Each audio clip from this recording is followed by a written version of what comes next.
আমার আজকের ভিডিওটা প্রিয় প্রবাসী ভাইদের উদ্দেশ্যে।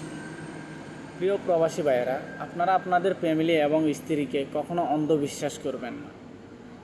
অন্ধবিশ্বাস করবেন এটা বলার কারণ হলো, কেন একটা অন্ধ লোক চাইলে সে পৃথিবীর আলোর অনুভব করতে পারে না বা আলোর কী আনন্দতা সে ভোগ করতে পারে না। একটা অন্ধ লোক চাইলে চলাফেরা করতে পারে না, কেননা সে কারো না কারোর সহযোগিতা বা কারোর উপর ডিপেন্ড হয়ে চলতে হয়। ঠিক তেমনই আপনি যখন প্রবাসের মাটিতে বিভিন্ন কাজে ব্যস্ত থাকবেন বা বিভিন্ন কাজ নিয়ে আপনার স্ত্রীকে হয়তো ফোনে বিভিন্ন সময় ঠিকঠাক মতো একটু সময় দিতে পারবেন না বা আন্ডারস্ট্যান্ডিং হবে। আপনি তাকে অন্ধবিশ্বাস করে ছেড়ে দিয়েছেন, সে যেন আপনার এই অন্ধবিশ্বাসের সরলতার সুযোগ নিয়ে অন্য বেগানা পুরুষের সাথে ওঠা বসা না হয়ে ওঠে। কেন এই কথা বলার কারণ হলো, আমি নিজে স্বয়ং এটা সাক্ষী হয়ে দেখলাম। কোনো এক হোটেলে বা রেস্টুরেন্টে আমি নিজেই দেখলাম এক প্রবাসী ভাইয়ের স্ত্রীকে সে অন্ধের মতো বিশ্বাস করত।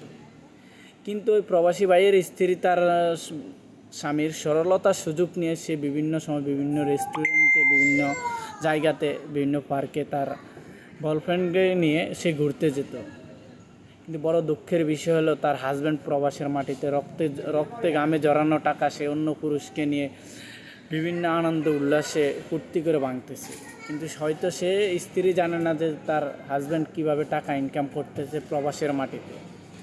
তাই আমি এই জন্য প্রিয় প্রবাসী ভাইদেরকে বলবো, আপনারা কখনো আপনাদের স্ত্রী এবং ফ্যামিলিকে অন্ধবিশ্বাস করবেন না।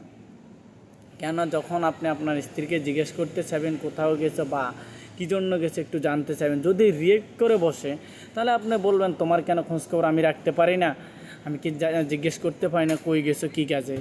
মাঝে মধ্যে এগুলো যাচাই করবেন, কেননা অন্ধবিশ্বাস করা কোনো কিছুই ভালো না। কেন এটা মনে রাখতে হবে, একটা অন্ধ লোক চাইলে একা চলাফেরা করতে পারে না। তাই এই জন্য বললাম, বিশ্বাস করা ভালো, অন্ধবিশ্বাস করা ভালো না। ঠিক আছে, ভালো থাকবেন। ওকে, আল্লাহ হাফেজ, সালামু আলাইকুম।